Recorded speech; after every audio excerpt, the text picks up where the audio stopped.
Alô, amigos e amigas, estamos iniciando nossa Economia e Desenvolvimento desta semana. Agradeço aí a Rede Comunitária de Televisão, nós que estamos aqui em Porto Alegre no canal 6 da NET, em toda a região metropolitana pela Rede Comunidade de Televisão. A partir de Cachoeirinha, lá, Novo Hamburgo, São Leopoldo, Estância Velha, enfim, Campo Bom. E também no litoral gaúcho, Capão da Canoa, Capão Novo, Xangri-Lá e Atlântida. E aí, guria, como é que tá? Tava viajando Tudo muito, bem, né? de volta a casa, né? Bom filho sempre volta. Já tava com saudades aqui, não aparecia mais. Aliás, quando a doutora aqui, a Patrícia Trufo, que é a nossa convidada aqui de novo, e está se integrando à nossa equipe. Quando ela esteve aqui, tu não estava também, né? Primeira vez, mas justificada pelo trabalho. Doutora, muito prazer em tê-la aqui novamente. Prazer, tá? Espero que eu consiga falar. Na verdade, a doutora Patrícia está sofrendo aquelas coisas que nós, gaúchos, sabemos muito bem. Quer dizer, essas variações de clima, quente, ou vai fazer uma temperatura... Nós estamos gravando aqui na quinta-feira, dia 21, hoje à tarde vai fazer mais de 30 graus, quer dizer, na madrugada era 6, 7 graus. Aí é complicado, não é a garganta que resista, né, doutora? Estou com uma faringite, estou numa medicação desde ontem à noite, mas... Se passa até o fim do ano vai ficar tudo legal. Né? E agora está chegando a primavera também, Estava agora há pouco chorando com o senhor. Hoje é dia 21, amanhã entra a primavera também. Para algumas pessoas a primavera ainda é mais agressiva nesse sentido, pela questão das alergias, né? Respiratório, né? Doutora, a Advocacia Geral Pública, a Advocacia Geral Pública, o que ela faz, a Advocacia Pública? Bom, a Advocacia Pública faz a defesa do Estado, né? No caso, a Advocacia Pública Federal, a Advocacia Geral da União, o meu cargo, eu sou advogada da União, nós fazemos a defesa do ente público, né? Da União, os 3 poderes, Ministério Público. A Advocacia Pública, ela não é servidor público estrito sensu do Poder Executivo. A advocacia pública, ela está inserida no capítulo 4 da Constituição Federal, entre as funções essenciais à justiça, ao lado do Ministério Público, da Defensoria Pública, da advocacia privada. Então, a advocacia pública, ela não integra nenhum dos poderes da União. Isso é bom que se esclareça desde o início, porque as pessoas confundem um pouco com o advogado do governo. Né? Exatamente. Infelizmente, por enquanto, nós ainda não conseguimos aprovar a nossa PEC da autonomia, da independência, que é a PEC da probidade, né? Por enquanto, a advocacia pública está indevidamente, de forma administrativa, atrelada ao Poder Executivo. Isso causa muita confusão, né? A população confunde o advogado público como o advogado de governo. Mas não compromete a independência. Não compromete a independência do advogado, mas, de uma certa forma, se o senhor for pensar que a advocacia pública fica atrelada administrativamente ao Poder Executivo, que está, no momento, sendo gerido pelo governo de plantão, isso realmente, em alguns momentos, causa algum constrangimento, alguma problemática. Atualmente, nós estamos com uma advogada-geral da União, doutora Grace, que está mantendo uma postura de independência, de advogada de Estado, que é. Mas, em alguns momentos da história, nós verificamos que isso nem sempre foi assim. Então, o advogado público, ele é o advogado do Estado, da população brasileira. Nós somos advogados, né, do bolso do contribuinte. Então, nesse sentido, é bom que se fique claro, nós representamos tanto a União, né, dos estados representam os estados, os municípios, e a advocacia da União ainda, os advogados da União, além de advogados da União, fazendo a defesa dos 3 poderes, do Ministério Público, Tribunal de Contas, enfim, toda a administração e o Estado, os advogados da União ainda são os procuradores da República. Por quê? Porque os advogados da União representam a República Federativa do Brasil no exterior. Quem faz a representação do país no exterior, há uma ala internacional da AGU, quem faz a representação do país no exterior somos nós. Então, aí nós, além de sermos advogados de Estado no plano interno, nós somos os procuradores da República porque fazemos essa representação internacional. E em todas as áreas, digamos assim, tem uma pendenga comercial, né? Você também vai representar o Estado? Na verdade, a advocacia geral da União tem uma especialização. Então, nós fazemos, por exemplo, a advocacia da União faz a representação do Estado em tudo que não for respeitante à matéria tributária. No respeitante à matéria tributária, são os procuradores da Fazenda Nacional que integram a AGU. E fora isso, ainda há os procuradores federais que representam as autarquias e fundações. Perfeito.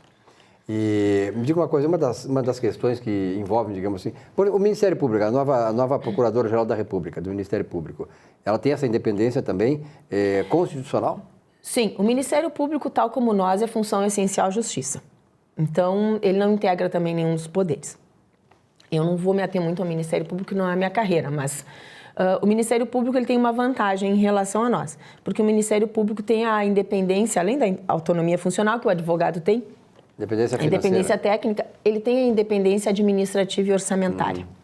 Então, de uma certa forma, há menos influência do governo de plantão sobre a atividade do Ministério Público, ele realmente consegue ter uma maior independência. Doutora Patrícia, uma das questões que sempre a gente traz pessoas da área pública aqui diz respeito, assim, por exemplo, nós vivemos uma crise no Brasil, uma crise que vem se processando há muito tempo, vem se aprofundando, agravou demais, né? E o que se comenta muito é essa questão da grande diferença que existe entre o pagamento da área privada e o pagamento da área pública. A advocacia pública, né, no caso, como é que ela é remunerada? A remuneração dela ela tem que tipo de parâmetro? Bom, jornalista civil, em primeiro lugar, nós temos que esclarecer como é que o advogado é remunerado. Porque antes de nós sermos advogados públicos, nós somos advogados. E temos que ser remunerados de acordo com os parâmetros dos advogados. Existe um salário mínimo, digamos, para o advogado? Existe um salário. No nosso caso, nós temos uma limitação para cima que os advogados privados não têm. Como é que funciona? O artigo 22 do Estatuto da OAB, a Lei 8.906, desde 94, ele estipula, o advogado ganha através de honorários.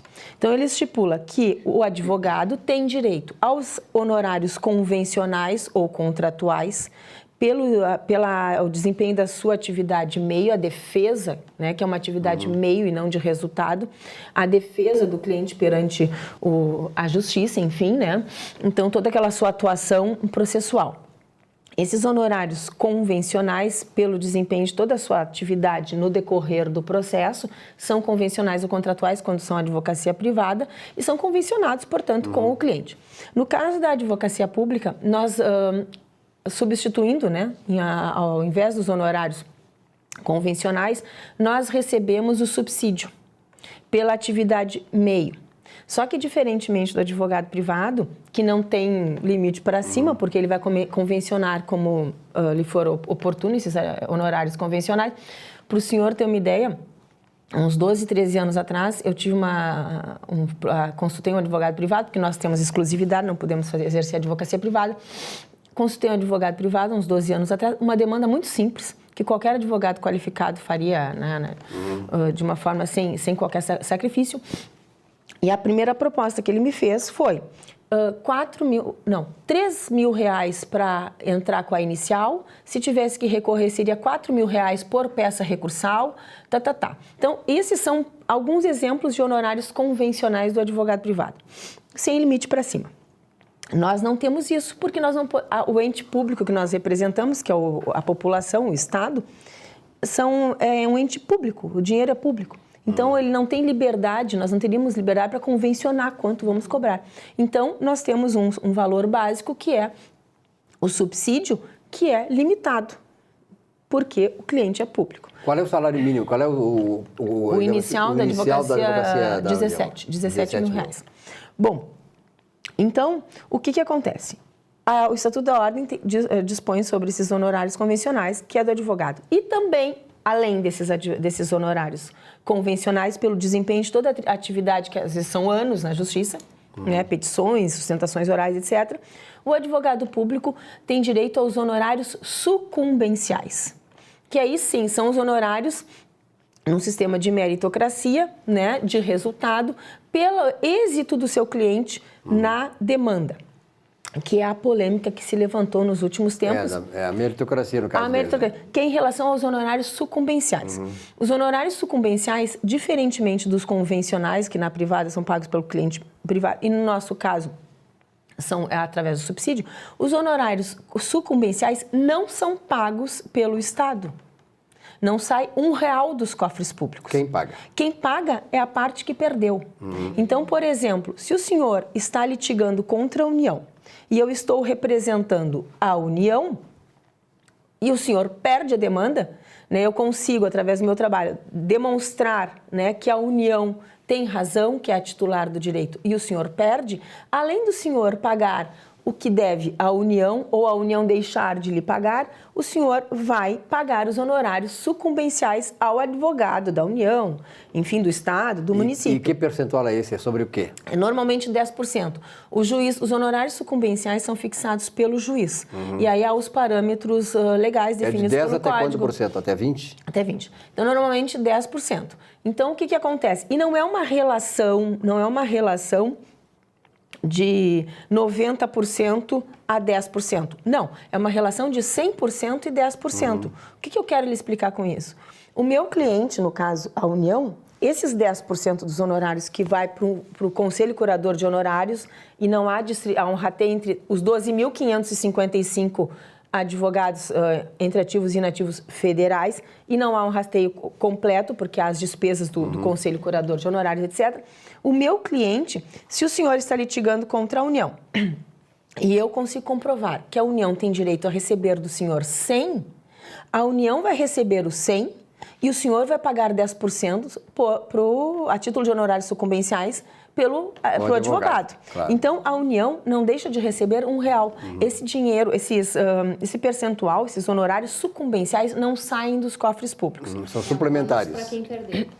Exatamente. É o ônus para quem perdeu. E são, digamos assim, acima do valor acrescido. Né? São suplementares. Então, exatamente. O que acontece, né? O Estatuto da OAB é de 94 e veio a elucidar uma confusão que o antigo Código de Processo Civil fazia, que o antigo artigo 20 dizia que a parte vencida pagará ao vencedor honorários, dando a entender que os honorários seriam devolvidos à parte vencida.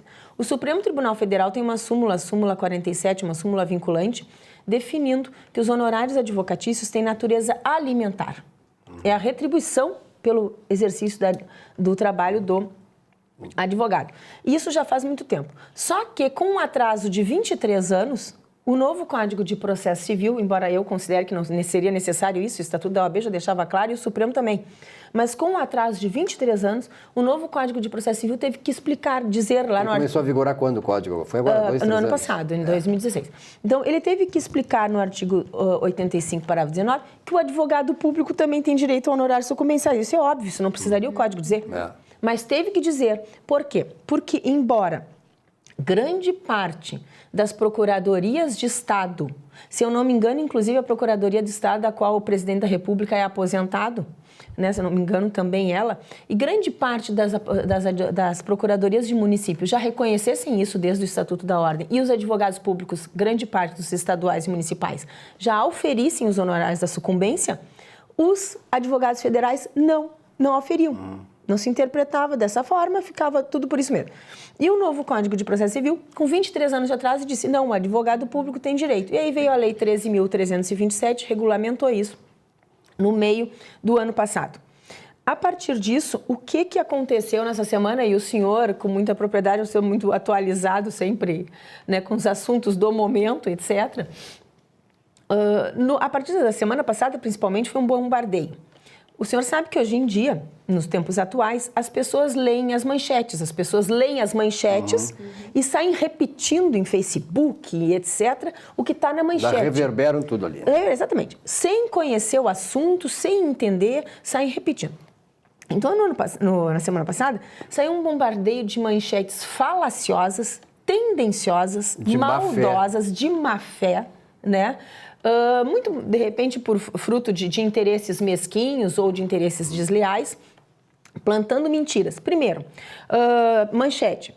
O governo pagou desde 2016 tantos milhões de reais aos advogados públicos federais. Mentira, o governo não pagou nada.